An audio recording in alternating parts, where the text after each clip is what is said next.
nga pala guys, jogging kami na pala dito sa bagong kalsada na ginagawa ng Vergara.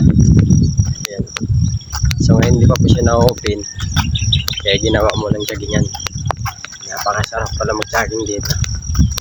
First time ko makapunta dahil sinasabi nila na maganda rin mag-jogging dito. So although maraming na nauna, pero at least nandito tayo nakapunta. Ayan. Maganda pala dito pag pasikat pa lang yung araw,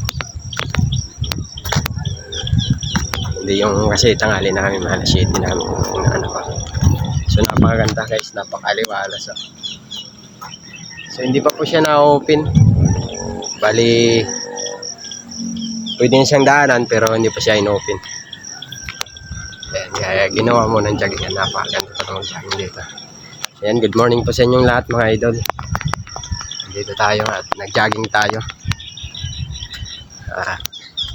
Medyo bigat na yung timbang natin, kaya papawis tayo ngayon. Day off din natin. Yan, napakaganda. Pakaliwala, sariwang hangin yung malalangap mo. Tsaka walang dumadaan na sasakyan, kaya kahit dumit na ka, walang problema.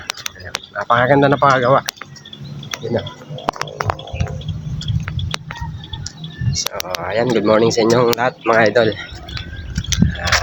Have a nice day. So ayun na yan ako, ang bilis lumakad.